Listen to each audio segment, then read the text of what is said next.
The fluorescent lights of Chicago O'Hare International Airport buzzed overhead, casting a sterile glow over Gate C-12. It was a late Thursday afternoon, the kind where weary travelers shuffled through lines, clutching boarding passes and lukewarm coffee. Amid the hum of announcements and rolling suitcases, a single moment was about to ignite a fire that would burn across the nation. Eleanor Harris, a black woman in her late 50s, stood in the business class line, her navy blazer pressed, her posture radiating quiet authority. She was a federal judge, though no one here knew it yet. Across from her, Margaret Ellison, a white woman with a pearl necklace and a practiced air of entitlement, leaned toward the gate agent, her voice low but sharp. "She doesn't belong here," Margaret said, her eyes flicking toward Eleanor. "I didn't see her come through priority screening. She's been loitering. It's a security concern." The gate agent, a young woman named Sarah Patel, hesitated, her fingers pausing over the keyboard. She'd seen Margaret before, always business class, always with a complaint. But this felt different. Eleanor met Sarah's glance with calm resolve, her boarding pass held steady. "My name is Eleanor Harris," she said evenly. "I have a ticket for seat 2B, purchased with my own money. I owe you no explanation, but I'm happy to provide my ID." Margaret scoffed, stepping closer to Sarah. "She doesn't look like she flies up front. You know what I mean." The words hung heavy, cloaked in the guise of concern but dripping with prejudice. Sarah's discomfort grew, but protocol loomed. "Ma'am," she said softly to Eleanor, "I'll need to call security. It's standard when a concern is raised." Eleanor's breath steadied. She'd faced worse courtrooms, death threats, the weight of history. "Call them," she said, placing her ID on the counter.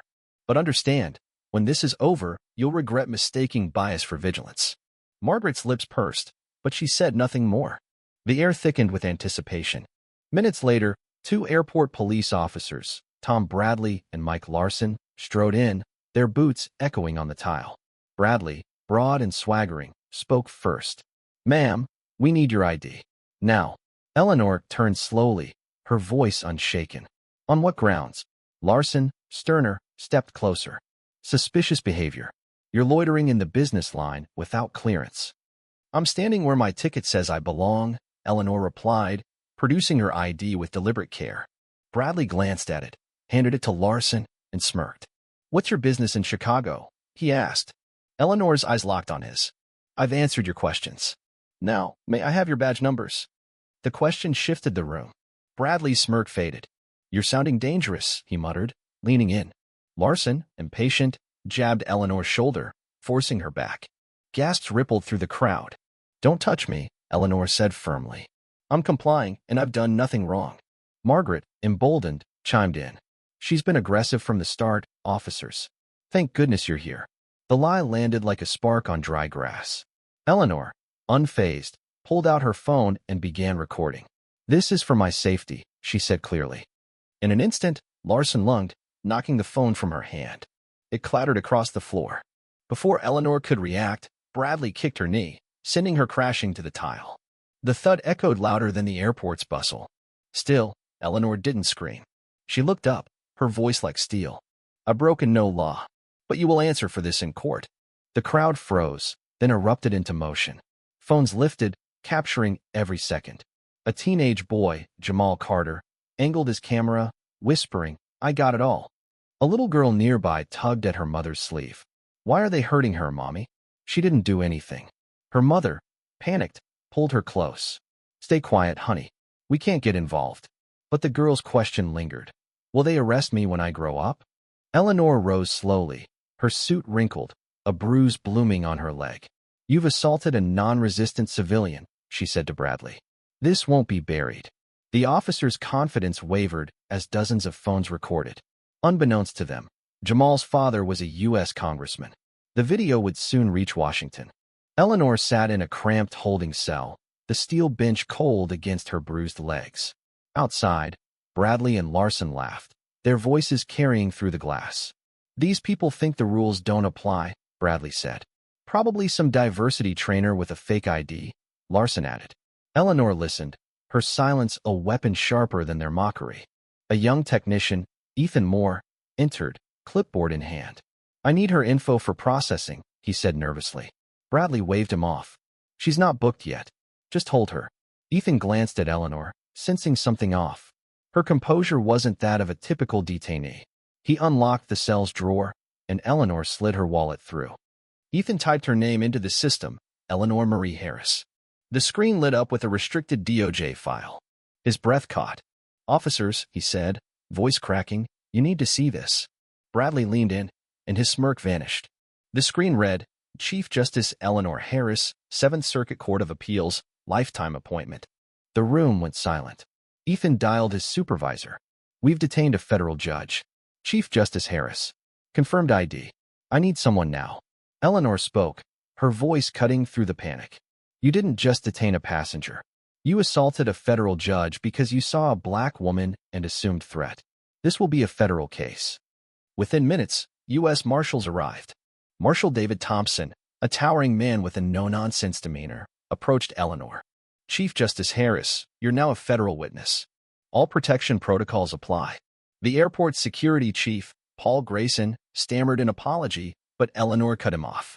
"Lock down all footage from Gate C12 and the holding cell. Transfer it to the marshals. I want every officer's name who touched those systems." Bradley and Larson were marched in, badges confiscated, faces pale. "This was a misunderstanding," Bradley mumbled. Eleanor's gaze was icy. "Silence is wise today, but it won't save you." The marshals issued suspension notices, and Eleanor dialed her encrypted phone, alerting federal authorities. The law was waking up. Margaret Ellison was sipping wine in first class when a federal agent tapped her shoulder. "Ms. Ellison, you need to deboard. We have questions about Gate C12. Her smile faded. In a stark interview room, Agent Laura Bennett played the footage, Margaret's voice, clear and venomous, saying, "She doesn't belong here." Passenger statements confirmed her accusations were baseless, rooted in racial bias. "I was concerned," Margaret insisted. She looked out of place. Bennett leaned forward. "Because she's a black woman in a suit?" Margaret froze. The civil trial was swift. She was found liable for $500,000 in damages and ordered to issue a televised apology admitting her bias. Her reputation crumbled as her ties to far-right groups surfaced online. The video of Eleanor's assault went viral, shared by Jamal Carter and amplified by his mother, Congresswoman Angela Carter. The nation erupted.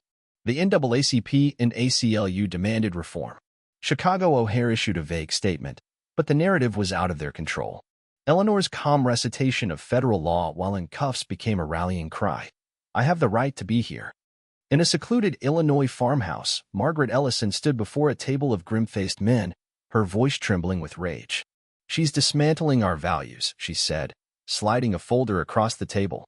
Inside were photos of Eleanor at court, at home, at a lecture. "Silence her," Margaret ordered. "Make it look random. A robbery gone wrong." A hitman, John Kessler, stepped from the shadows. 10 days. "She's speaking at Northwestern next week." "That's the window." Margaret handed him a burner phone and cash. "Disappear after." "There's a safe house in Indiana." The men dispersed, the air heavy with the weight of a line crossed. At Justice Forward's Chicago office, Eleanor sensed unease. A letter arrived. "One more speech, and you'll speak from a coffin." A GPS tracker was found on her car, a camera in her home. Agent Marcus Reed, her new security lead, escalated her protection. "This isn't a threat. It's a plan," he said. Eleanor refused to cancel her speech. "If I hide, they win." At Northwestern, the auditorium buzzed with anticipation. Eleanor spoke passionately. "Truth is dangerous only to those who fear it." In the crowd, Kessler, disguised as a janitor, gripped a silenced pistol. A student's TikTok stream caught his movement. "What's that guy doing?" The caption read. Reed lunged, tackling Eleanor as Kessler raised his weapon. Marshals flooded the stage, subduing him before a shot was fired. The FBI traced Kessler's burner phone to Margaret. A recorded call sealed her fate. "Dismantle her," she'd said. In a federal courtroom, prosecutor Diane Vargas laid out the charges: conspiracy to murder, funding terrorism, hate crimes. Kessler testified, exposing Margaret's role. The jury convicted her in 6 hours. She was sentenced to 30 years without parole, her defiance crumbling as the gavel fell. Eleanor watched from her office, closing her laptop with a quiet nod. She turned to a framed quote, "Justice is balance restored." Her fight wasn't over. She proposed the Fair Enforcement Act, mandating body cams and transparent detentions in federal spaces. A similar incident in Atlanta, another black professional detained unjustly pushed the bill through Congress. At the University of Chicago, Eleanor launched the Equity Bench program, offering scholarships and mentorship to minority law students. Applications soared. The DOJ invited her to lead a racial equity panel. She nominated a formerly incarcerated woman instead. "The bench needs witnesses, not heroes," she said. In the Oval Office, the president offered Eleanor a Supreme Court nomination. "You've bled for justice," he said. "That's why you belong here." She accepted, not for power, but for those who'd never had a voice. The Senate confirmed her 65-35 after heated debate. At the swearing-in, Jamal Carter, now a law student, embraced her. "You kept your promise," he whispered. As Associate Justice, Eleanor spoke to the nation. "I was kicked, cuffed, silenced. But pain carves you into who you're meant to be. Justice is a heartbeat, and today, it beats for every child told they don't belong." The crowd roared, not with applause, but with hope. Eleanor Harris didn't just survive injustice, she reshaped it. Her legacy isn't a robe or a title. It's the blueprint she left for a nation to rebuild itself, one truth at a time. What do you think about Eleanor's journey? How should we confront violence and injustice in our daily lives? Share your thoughts in the comments below. Take a stand. Voice your perspective. Where are you watching from? Let's keep this conversation alive.